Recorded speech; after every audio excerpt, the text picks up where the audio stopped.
देखिए, पूरे 17 दिन से ये मिशन लगातार जारी है। इस दौरान टनल के अंदर मौजूद 41 मजदूरों को बचाने की हर मुमकिन कोशिश की गई। आइए आपको सिलसिलेवार ढंग से बता देते हैं और दिखा देते हैं कि इन 17 दिनों में अब तक आखिर क्या क्या हुआ है, उसको समझिए और जानिए। अब देखिए, 12 नवंबर को देश दिवाली मनाने की तैयारी में था। उसी रोज सुबह सुबह 4 बजे टनल में मलबा गिरना शुरू हुआ। 5:30 बजे तक मेन गेट से 200 मीटर अंदर तक भारी मात्रा में मलबा जमा हो गया और 41 मजदूर टनल के अंदर फंस गए। दिन में टनल से पानी निकालने के लिए बिछाए गए पाइप से ऑक्सीजन, दवा, खाना और पानी अंदर भेजा जाने लगा। एनडीआरएफ, आईटीबीपी और बीआरओ को रेस्क्यू मिशन में लगा दिया गया। सबसे पहले 35 आर पावर की ऑगर मशीन से काम करना शुरू कर दिया गया और 15 मीटर तक मलबा हटा लिया गया। इसके बाद अगले दिन यानी 13 नवंबर की शाम तक टनल के अंदर से 25 मीटर तक मिट्टी के अंदर पाइपलाइन डाली जाने लगी, लेकिन दोबारा मलबा आने से 20 मीटर बाद ही काम को रोकना पड़ गया। चूंकि टनल के अंदर लगातार मलबा आ रहा था, इसे देखते हुए 14 नवंबर को 900 mm यानी करीब 35 इंच मोटा पाइप डालकर मजदूरों को बाहर निकालने का प्लान बना।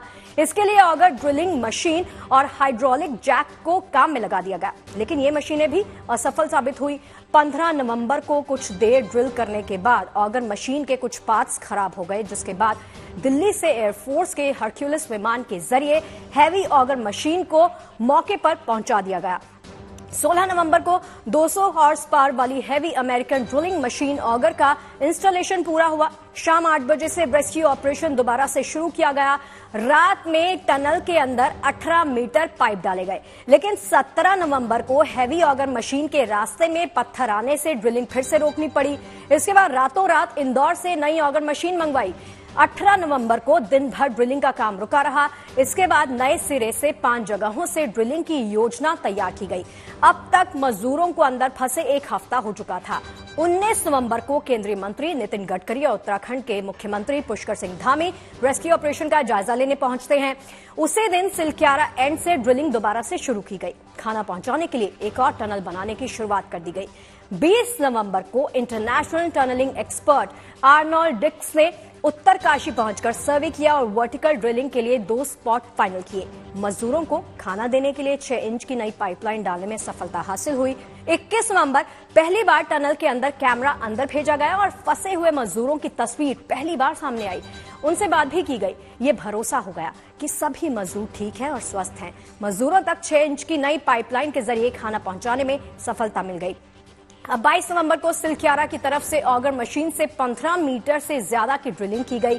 एहतियात के तौर पर 41 एम्बुलेंस भी मंगवा ली गई। डॉक्टर्स की टीम को टनल के पास तैनात किया गया। चिल्यानी सौड़ में 41 बेड का हॉस्पिटल तैयार करवाया गया, लेकिन इसी इंतजार के बीच में 23 नवंबर को अमेरिकी ऑगर ड्रिल मशीन का काम 3 बार रोकना पड़ गया। देर शाम ड्रिलिंग के दौरान तेज कंपन होने की वजह से मशीन का प्लेटफॉर्म धंस गया।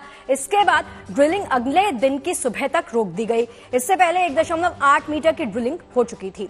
24 नवंबर सुबह ड्रिलिंग का काम शुरू हुआ तो ऑगर मशीन के रास्ते में स्टील के पाइप आ गए, जिसके चलते पाइप मुड़ गया। स्टील के पाइप और टनल में डाले जा रहे पाइप के मुड़े हुए हिस्से को बाहर निकाल लिया गया। ऑगर मशीन टूटने के चलते 25 नवंबर शुक्रवार को भी रेस्क्यू का काम रुका रहा। इसी बीच में मजदूरों को बाहर निकालने के लिए दूसरे विकल्पों की मदद दी जाएगी।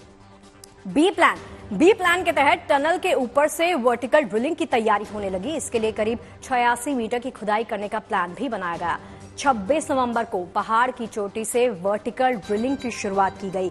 वर्टिकल ड्रिलिंग के तहत पहाड़ में ऊपर से नीचे की तरफ बड़ा होल करके रास्ता बनाने का काम शुरू किया गया। रात 11 बजे तक 20 मीटर तक खुदाई कर ली गई।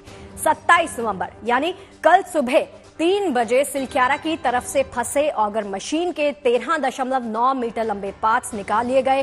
देर शाम तक ऑगर मशीन का हेड भी मलबे से निकाल लिया गया।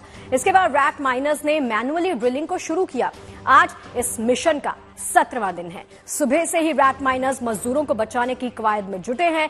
एक एक इंच का फासला तय कर जिंदगी को बताने की और उनको सफलतापूर्वक बाहर निकालने की जद्दोजहद लगातार जारी है। अब किसी भी वक्त ये गुड न्यूज हम सबके सामने आ सकती है और इंतजार इसी बात का किया जा रहा है कि कब मजदूरों को बाहर निकाल लिया जाएगा। उसके बाद अस्थायी तौर पर जो अस्पताल बनाया गया है वहां पर पहले उनकी चेकिंग की जाएगी, मॉनिटरिंग होगी, उसके बाद उनको अस्पताल में रेफर किया जाएगा।